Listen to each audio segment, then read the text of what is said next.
Jean 14, versets 2 et 3.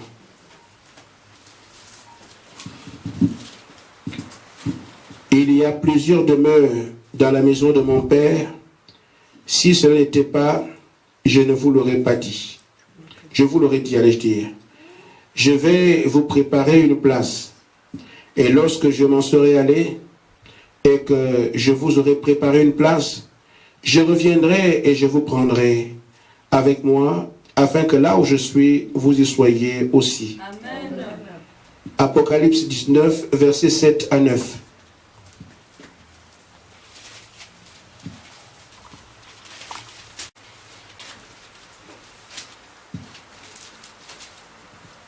Vous me suivez? Amen. Réjouissons-nous et soyons dans l'allégresse, et donnons-lui gloire. Car les noces de l'agneau sont venus, et son épouse s'est préparée.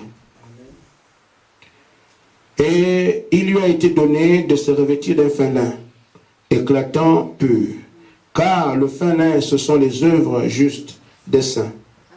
Et l'ange me dit, écris, heureux ceux qui sont appelés au festin de noces de l'agneau. Et il me dit, ces paroles sont véritables, sont les véritables paroles de Dieu. Amen. Que Dieu bénisse sa parole. Amen. Je crois que nous continuerons cet après-midi dans l'espoir que nous puissions marquer un coup d'arrêt au fondement biblique du message. On peut prêcher cela pendant des milliers d'années parce qu'on ne pourra pas épuiser un tel sujet. Amen. Mais nous pouvons seulement donner les quelques éléments qui sont plus facilement, du moins perceptibles et qui sont plus facilement utilisables. Amen. Pour pouvoir dire à son frère ou à sa sœur ce qui se fait maintenant. Amen. Et donc, je vais continuer à parler des fondements bibliques du message. J'ai dit, en résumé, le message, comme nous l'avons vu la semaine dernière, c'est simplement la parole de Dieu qui est prêchée aujourd'hui pour préparer l'épouse à être enlevée. Donc ce sont les noces de l'agneau qui se préparent maintenant et le message qui a été promis à la terre, c'est ce message qui aujourd'hui accourt. Dans, je crois, à l'évangile de Luc, au chapitre 14, on parle la parabole des noces de l'agneau. Ou du moins, c'est la parabole des noces.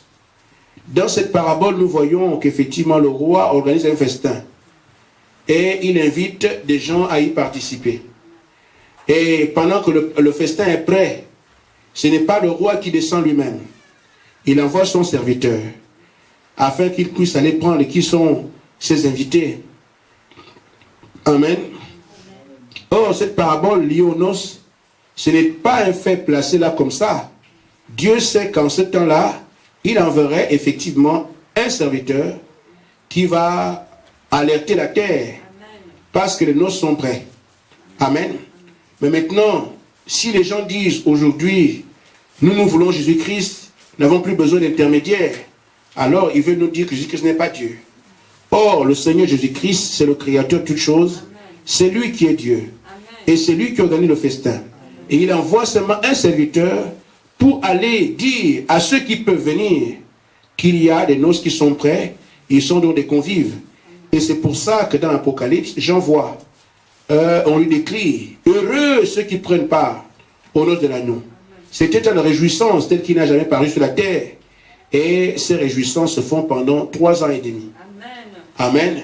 Amen. Un tel repas n'a jamais été pris de la connaissance des hommes.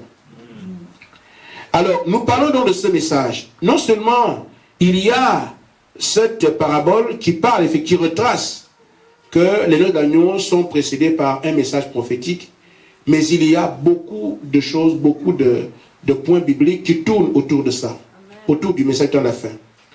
Je vous ai montré dernièrement que le message du temps de la fin, c'est un tout. Il y a plusieurs écritures qui s'accomplissent à travers un seul ministère. Amen. Donc, ce qui se fait, c'est qu'au temps de la fin, et le fondement, même la base, qui peut nous permettre de comprendre ce qui se dit, c'est que Dieu n'utilise pas deux prophètes dans un même âge. Amen. Il n'utilise qu'un seul prophète. Amen. C'est pour ça que nous voyons qu'au temps de la fin, vous avez un seul prophète qui est indiqué et dont le ministère a beaucoup d'endroits où il s'identifie. Parce qu'on ne peut pas avoir deux prophètes dans un même âge. Amen. Amen. Vous avez vu que Jésus et Jean-Baptiste sont venus en même temps, mais ne peuvent pas prêcher au même moment. Amen. Il faut que Jean-Baptiste soit décapité pour que Jésus avance. Amen. Même si Josué était prophète en même temps que Moïse, il a fallu que Moïse meure d'abord, que Josué continue. Dieu ne peut pas être auteur de confusion. Amen. Il prend un seul en qui il place ses paroles. Amen. Amen. Mais comment les reconnaît-on? Ce n'est pas par les noms. Pour dire, il n'a pas de nom dans la Bible. Dieu ne procède pas par l'identification nominale. Il ne donne pas de nom. Amen. Il décrit un ministère. Amen. Et vous regardez ce ministère-là, dans la vie de qui il s'accomplit. Je vous enverrai un libérateur et non Moïse. Amen. Je vous enverrai un libérateur. Le monde du temps de Moïse devait regarder le type de ministère que Moïse avait. Mais Moïse tient un autre langage. Les autres nous disent, respectons le sabbat, respectons ceci, respectons cela. On a tout respecté ce que Dieu dit. Mais cette fois-ci, quand Moïse arrive, il ne tient pas le même langage que les autres. Moïse dit, Dieu m'a dit qu'il est temps pour vous de sortir. Mais est-ce que tu as les moyens d'accomplir cela? Oui, le surnaturel indique effectivement que ce Dieu qui m'a parlé est avec moi. Il n'a jamais été question de dire, je vous enverrai Jean-Baptiste. Dieu n'agit pas ainsi. Il dit, j'enverrai mon messager devant ma face pour préparer le chemin. Il ne parle pas de Jean-Baptiste. Le nom de Jean-Baptiste est donné le jour de sa naissance. On ne le connaît pas avant. Amen. Amen. Donc, quand il dit le Messie doit venir, il dit un fils nous est né, un enfant nous est donné. La domination repose sur son épaule. Il ne dit pas j'enverrai Jésus. Le nom de Jésus a été donné par l'ange le jour où Marie est tombée enceinte. Amen. Oh, les Écritures parlaient du Messie depuis très longtemps. Amen. La première prophétie, c'est Genèse 3,15. La semence de la femme écrasera la tête du serpent. Amen. Il s'agit là de Jésus-Christ. Jusqu'à ce que tous les pas de la Bible parlent du même Jésus-Christ. Mais il n'a jamais dit de nom. Donc quand on vous indique un nom, faites attention parce que Dieu ne parle pas de nom. Amen. Ce qu'il y a à faire, la foi vient de ce qu'on entend et ce qu'on entend qui vient de la parole. Amen. Donc vous écoutez le ministère de l'homme, alors vous identifiez aux Écritures. Si ça correspond, vous tenez votre homme. C'est pour ça que Jésus renvoie les gens. Vous dites que je ne suis pas celui-là. Mais les Écritures que vous prétendez croire rendent témoin de moi. Amen. Regardez la parole, vous me retrouverez. Amen. Et c'est comme ça que d'âge en âge, il sera toujours recommandé aux hommes de reconnaître les prophètes. Amen. Amen. Donc, je disais dernièrement, Malachie 4 prévoit que la terre ira au feu. Et Dieu dit, ce jour que je prépare, dit l'Éternel, je vous enverrai, il dit le prophète, avant que ce jour n'arrive.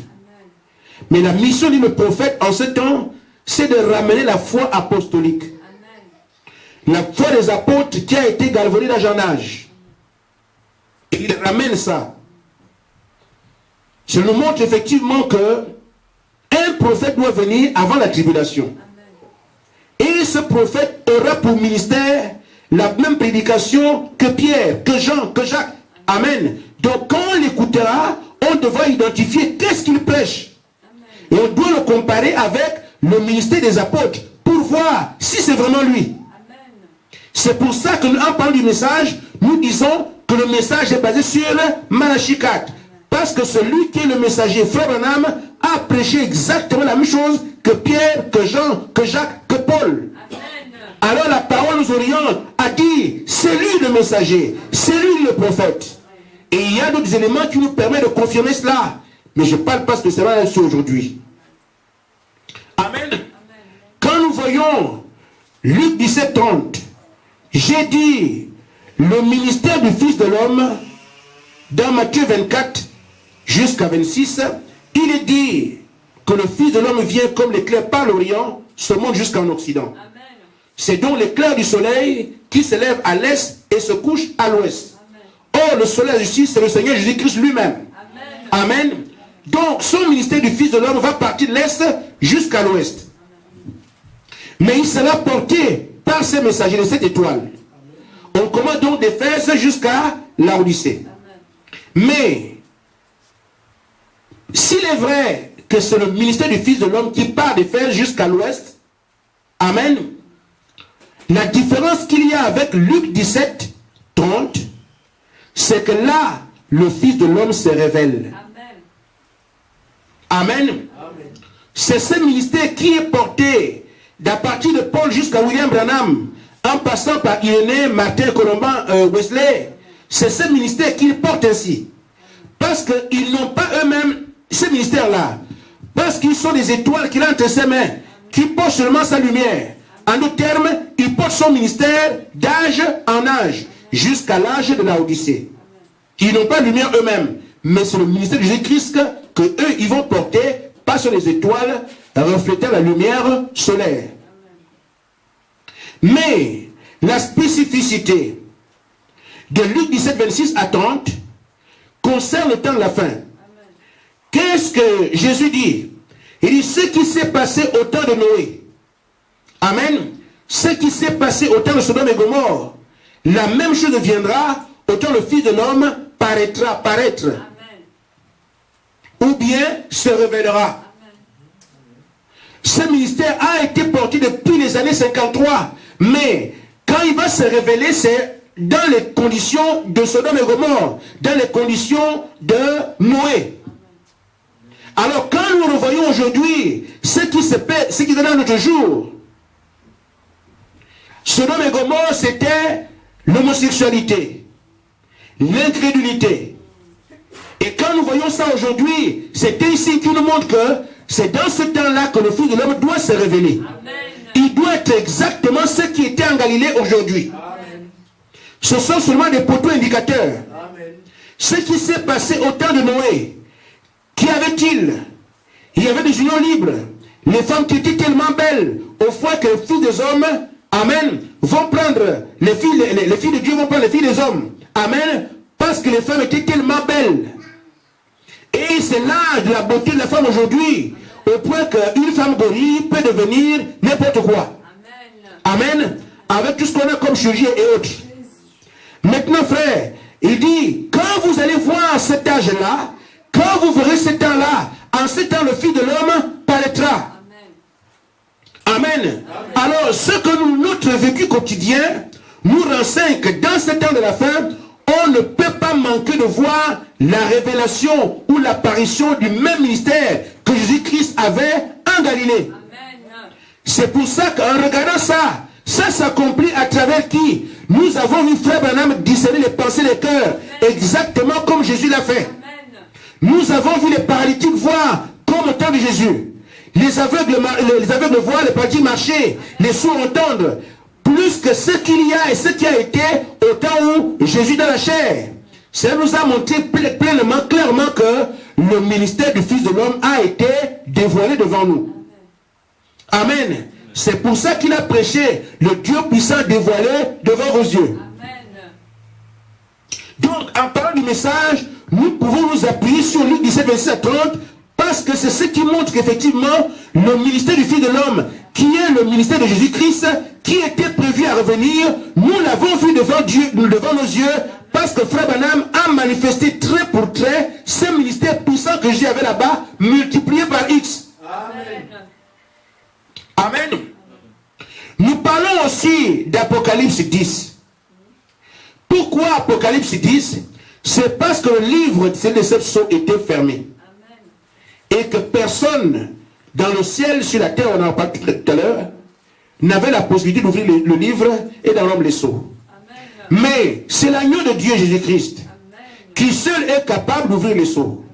Ne croyez pas quand vous dites que c'est Frère Branham qui a ouvert les sceaux. Non. Frère Branham ne peut pas ouvrir les sceaux. Frère Branham n'est pas l'agneau de Dieu. Amen.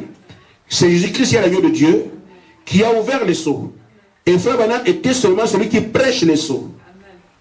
Amen. C'était un porte-voix afin que les sceaux nous soient parvenus. Amen. Or, aujourd'hui, nous devons savoir que dans aucune religion ni aucun homme sur la terre aujourd'hui n'a été capable de rompre de manière scripturelle, comme la parole le dit, de rompre les sceaux et de nous apporter le message qui était à l'intérieur. Mais dans le ministère de William Branham, vous avez la révélation de cette sceaux, exactement telle que la parole l'a prévue. Le reste essaye de foncer dedans et de sorte, essaie de se débrouiller avec plein d'erreurs. Mais ainsi dit le Seigneur a tourné dans cet âge et nous savons très bien que les sceaux qui étaient cachés, les sceaux qui étaient scellés sont désormais ouverts. C'est pour ça qu'en parlant du message, l'un des fondements bibliques, c'est Apocalypse 10, 7. Amen. Amen. Je continue donc à ajouter quelques éléments dessus. Nous sommes au temps de la fin. Amen. Et je prends Joël 2. Que quand Dieu devait se manifester puissamment parmi son peuple, c'est là que le monde de Dieu saura qu'il n'y aura plus de confusion. Amen. Joël 2, 27, 28. Amen. Donc, en ce temps de la fin, c'était un temps par lequel nous ne pouvons plus avoir de confusion. Amen. Pourquoi? Parce que Dieu devait venir révéler sa parole, elle devient claire. Amen. Maintenant, pourquoi doit-on la révéler? Je vous dis, frère, le livre n'a jamais été compris dans un seul âge. Amen. Frère, les gens qui ont tué les prophètes ne sont pas fous. Ils étaient convaincus qu'ils disaient la vérité. Ils étaient convaincus qu'ils faisaient la vérité. Ils étaient convaincus qu'ils étaient du côté de Dieu. Mais manque de révélation. Amen. Ils ont tué même les gens qui leur ont été envoyés de la part de Dieu. Amen. Amen. Depuis le livre de Daniel au chapitre 12, verset 4. Daniel a vu les temps messianiques. Et Daniel aurait pu révéler ce qui était écrit. Mais on lui a dit, Daniel, seul ce qu'on dit, ce que le livre a dit. Amen. Garde ces choses secrètes jusqu'à quand? Au temps de la fin. Amen. Avant que la fin n'arrive, le livre sera fermé. Amen. Ainsi, les gens peuvent faire la théologie, mais l'homme est pressé. Ils font des écoles bibliques, ils font la théologie, on fait des universités, et toutes sortes de choses que l'homme peut s'inventer pour dire je prêche Dieu, je prêche Dieu. Mais pour Dieu, j'ai fermé mon livre. Amen. Jusqu'à au temps de la fin. Amen. Mais les hommes peuvent s'introduire dans le programme. Oh, moi j'ai découvert ceci, moi j'ai fait ceci. C'est pour ça qu'avec une seule Bible, il y a des centaines de religions qui se réclament la Bible. Pourquoi on n'a pas attendu le plan de Dieu? Dieu a dit, moi j'ai scellé. Je ne vais ouvrir qu'au temps de la fin. Mais les hommes sont partis. Daniel 12, 4. Amen. Apocalypse 5 redit la même chose. Amen. Il dit, puis je vis à la main droite de celui qui était assis sur le trône un livre écrit en dedans et en dehors, scellé de 7 sceaux. Et je vis un ange puissant qui criait d'une voix forte, qui est dit d'ouvrir le livre et d'en rompre les sceaux. Et personne dans le ciel, ni sur la terre, ni sous terre, ne peut ouvrir le livre, ni le regarder. Et je pleurais beaucoup de ce que personne ne fut trouvé digne d'ouvrir le livre, ni de le regarder. Amen. Et l'un des vieillards me dit, ne pleure point, voici, le lion de la tribu de Juda, le régent de David, a vaincu pour ouvrir le livre et ses 7 sceaux. Amen. Amen. Maintenant, frère, le livre ici était scellé. Mais les sceaux ne sont pas encore ouverts. Les sceaux, comme l'avons vu, ne peuvent être révélés que par le 7e ange. Mais le peuple de Dieu qui a vécu entre-temps, avec quoi? Amen. Puisque le livre de vie, le livre de la rédemption, le livre c'est les 7 sceaux, ne va être ouvert qu'à la fin. Amen. Mais le peuple de Dieu qui vit entre-temps mange quoi, écoute quoi, entend quoi. Amen. C'est pour ça que, voyez-vous, Jean a regardé dans Apocalypse et il a vu ce que nous lisons dans Apocalypse 1. Il décrit Jésus, commençons au verset 14. On commence à l'écrire dans le verset 13. Amen. Mais maintenant, je commence au verset 14 parce que j'ai lu jusqu'au verset 20. Sa tête et ses cheveux étaient blancs comme la laine blanche. Ses yeux étaient comme des flammes de feu. Ses pieds étaient semblables à l'airain ardent, comme s'il eût été embrasé dans une fournaise, et sa voix était comme le bruit des grandes eaux. Il avait dans sa main droite 7 étoiles. De sa bouche sortait une épée à 2 tranchants, et son visage était comme le soleil lorsqu'il brille dans sa force. C'est ce verset 16-là qui nous interpelle le plus. Amen. Jésus a entre ses mains 7 étoiles. De sa bouche sort l'épée. Les étoiles sont les messagers. Amen. Et l'épée ici, c'est la parole, à double tranchant. Et son visage qualifie Jésus-Christ lui-même comme le soleil qui brille dans sa force. Quand je le vis, je tombais à ses pieds comme mort.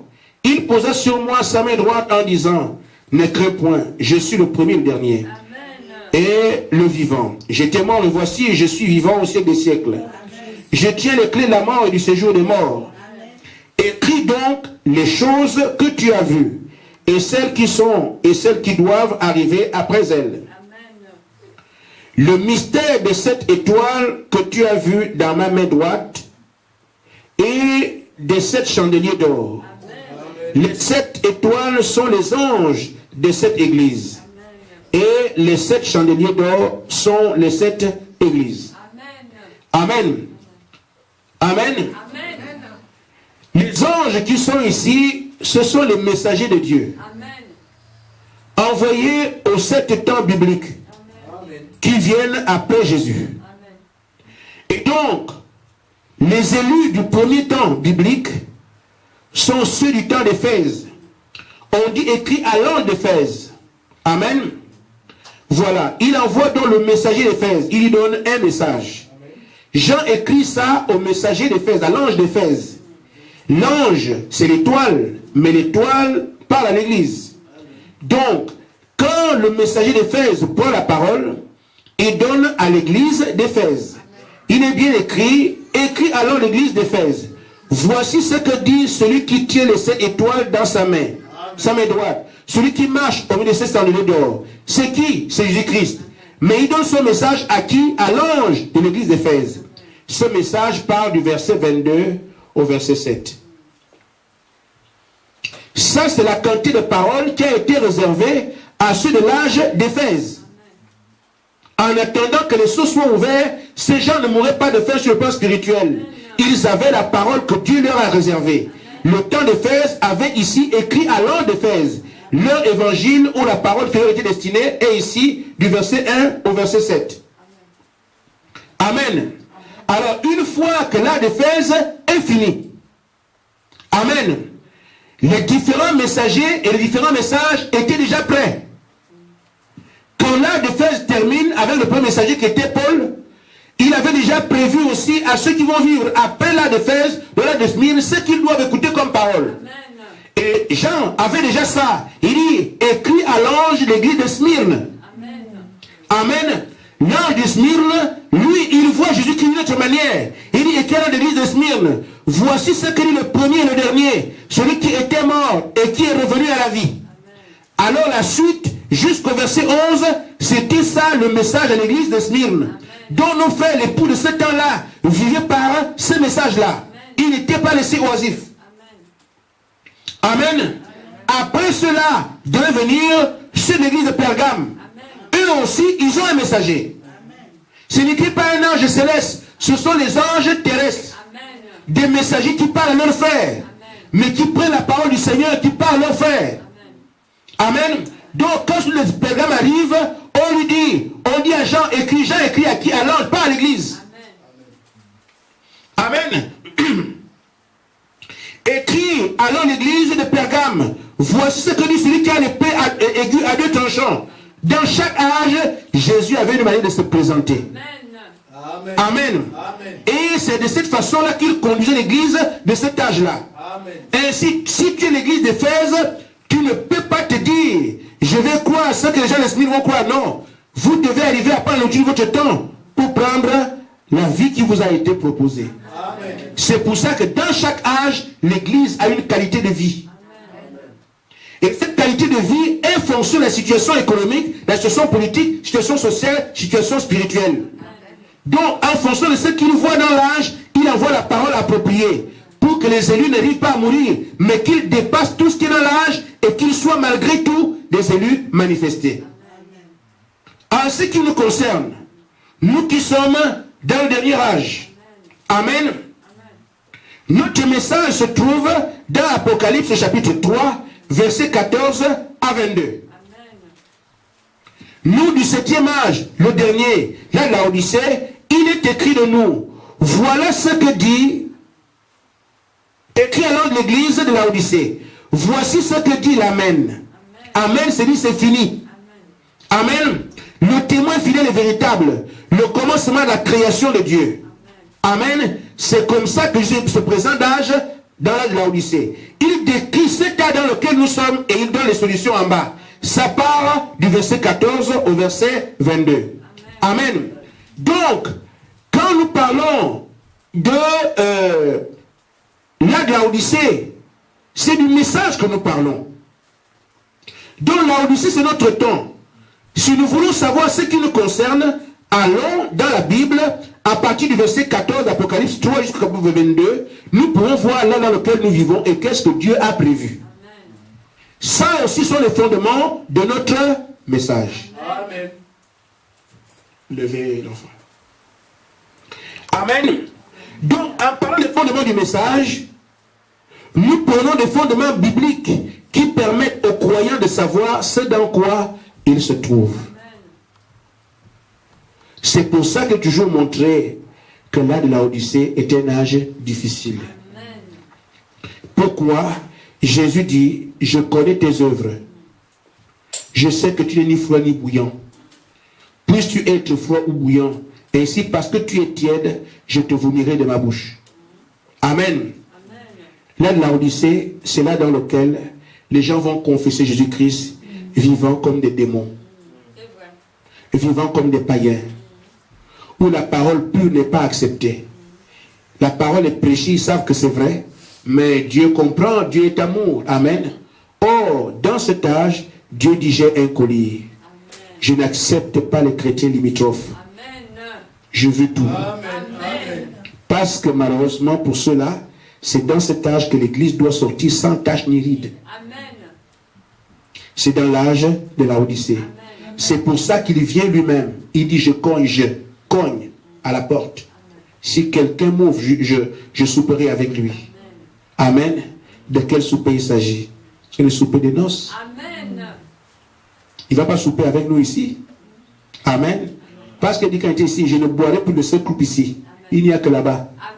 Donc s'il doit souper avec quelqu'un dans ce temps du soir, il vient à la Odyssée pour cogner à ton cœur. Une fois que tu l'acceptes, il rentre, à l'autre tu reçois le Saint-Esprit, il soupe avec toi dans la gloire. Amen. Ça veut dire que tu es candidat à l'enlèvement. Le message du temps de la fin repose effectivement aussi sur ce pilier biblique d'Apocalypse 3, 14, 22. Amen. Maintenant, frère, je vais terminer en disant ceci. Ce temps est un temps de ténèbres. Parce que le temps actuel, dans Luc 17, 26 à 30, Jésus nous a montré que c'est le temps le plus difficile. Le temps pendant lequel il y aura plus de péchés que tous les autres âges. Parce qu'au temps de Noé, il y avait le péché, c'est vrai. Il y avait des crimes, des belles femmes, des adultères, des unions libres et tout ça. Et Dieu a regardé cela, il a dit non, je ne peux pas conjuguer avec ça. Il a envoyé le déluge. Et le déluge était censé anéantir le péché. La même chose arrive au temps de Sodome et Gomorrhe, l'homosexualité, l'incrédulité, les crimes et tout le reste. Parce que ces gens ont dit, si tu ne livres pas ces gens-là, on vous tue. Amen. Tuer quelqu'un n'était pas un problème en ce temps-là. Et il est dit dans la Bible que c'était des grands pécheurs. Et Dieu a regardé ça et dit non, j'envoie le feu dans ces villes-là. Amen. Mais Jésus nous dit que la condition de Sodome et Gomorrhe et la condition de Noé seront en même temps dans la Odyssée. Donc c'est un temps de ténèbres accrues. C'est pour ça que Dieu dit, c'est un temps de ténèbres, mais il doit envoyer la lumière pour ceux qui doivent vivre dans la Odyssée. Amen.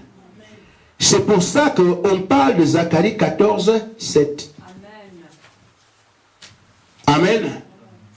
Zacharie 14, 7 est un pilier qui montre la véracité du message. Pourquoi tout autour de nous est ténèbres? Tu écoutes la parole est fausse. Tu écoutes là-bas, la parole est fausse. Tu écoutes par-ci, on ne sait pas qui croit, qui dit quoi. C'est un mélange de doctrines et tout, et toutes de choses. Mais la parole véritable, la parole pure, a été promise qu'au temps du soir, amen, à la fin de l'histoire de l'humanité, la lumière que Jésus-Christ, la parole, paraîtra.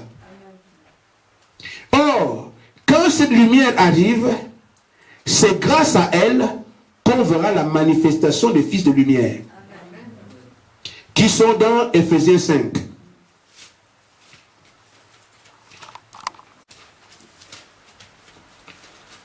Amen.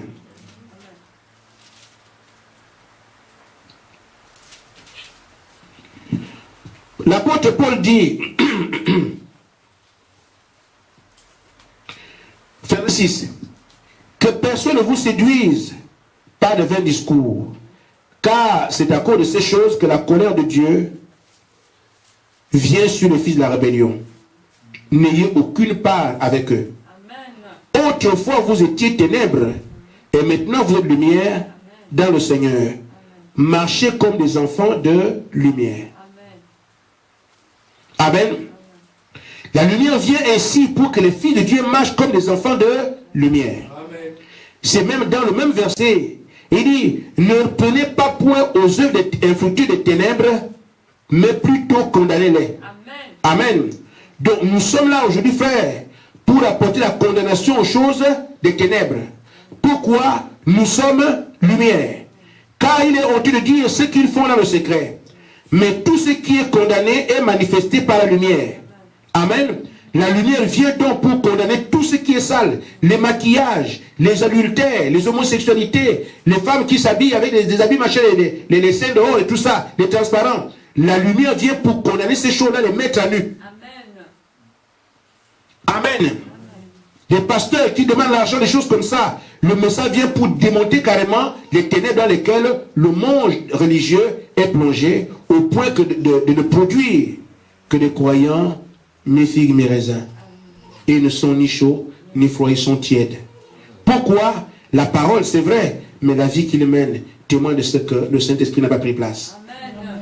Mais la parole de lumière, lui qui vient, qu'est-ce qu'elle fait? Elle vient pour manifester les filles de lumière. Car tout est manifesté par la lumière. Amen. Quand la lumière arrive, les asticots, on les voit bien. Amen. Amen. Les chauves-souris, on les voit bien. Amen. Mais quand les ténèbres, alors on ne sait pas qui est qui. Tout le monde est croyant. Dans la dénomination, tout le monde a le Saint-Esprit.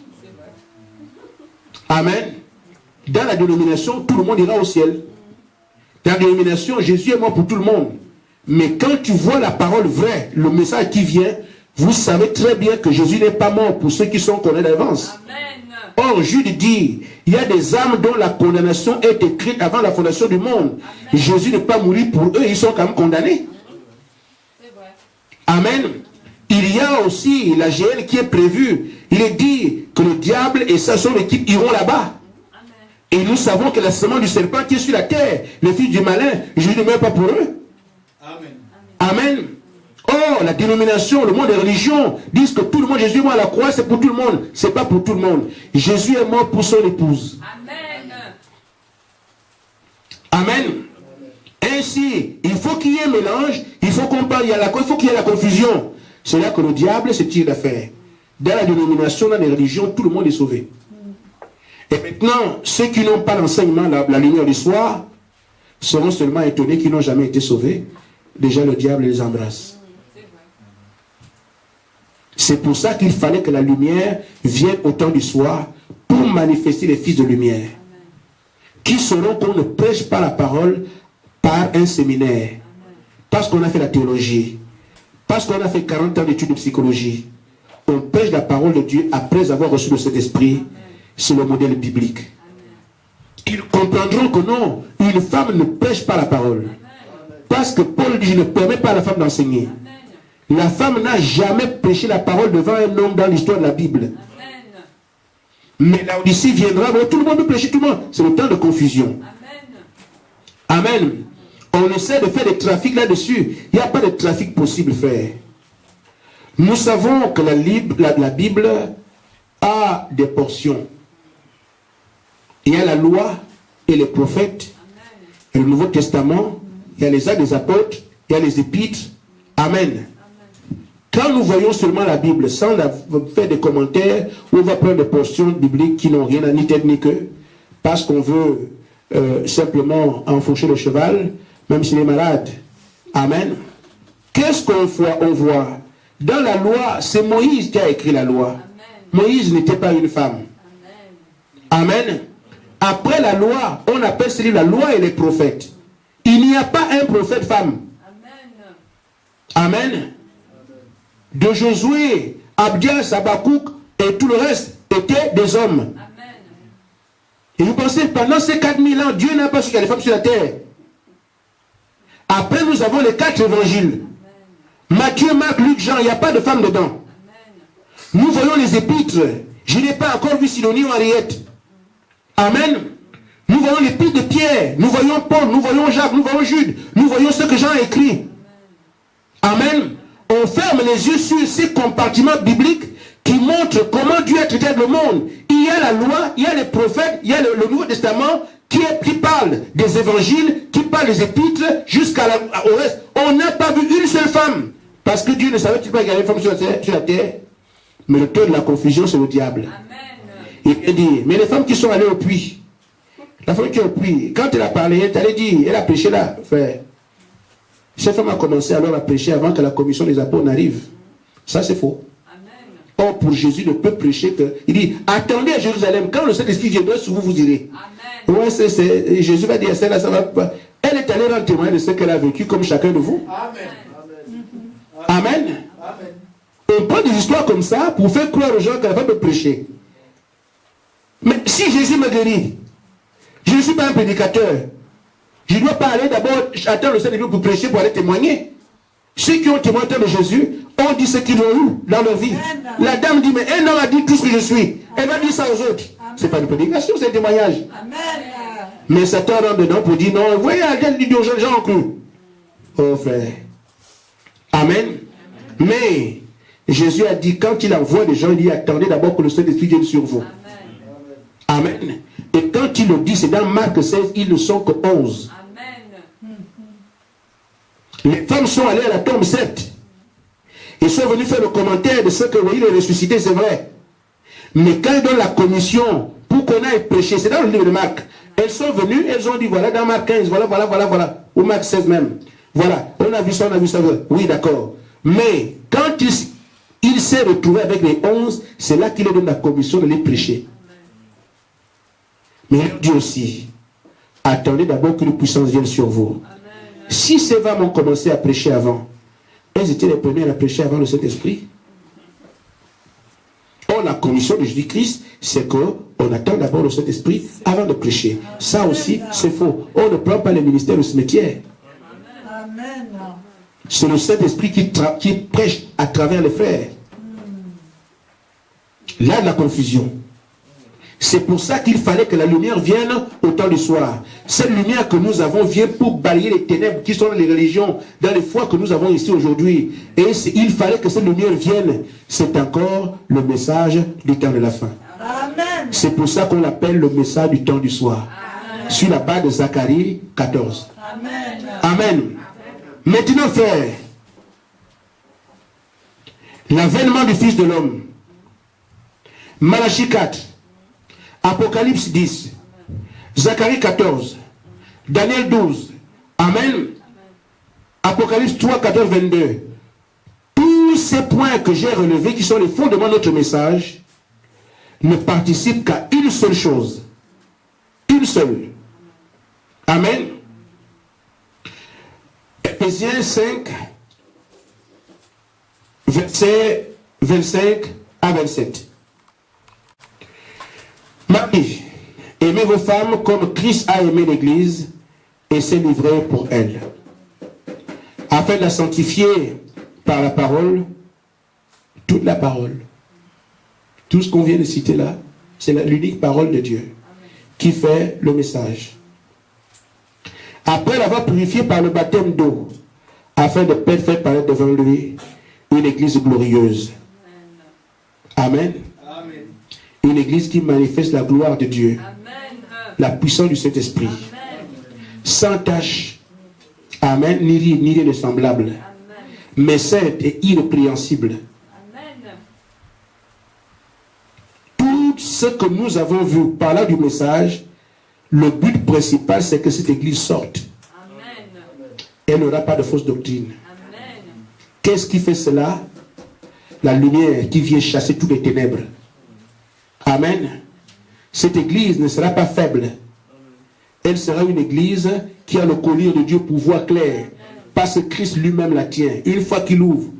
Amen. Elle a en même temps la promesse de monter.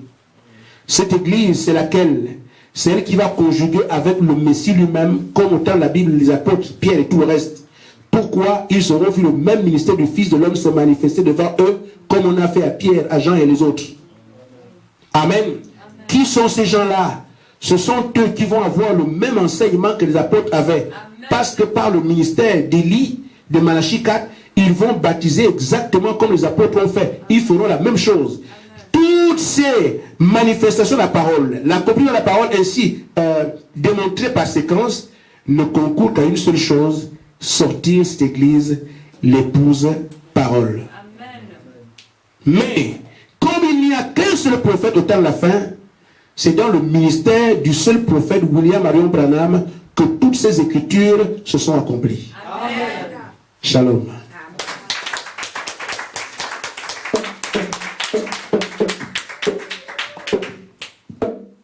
Amen.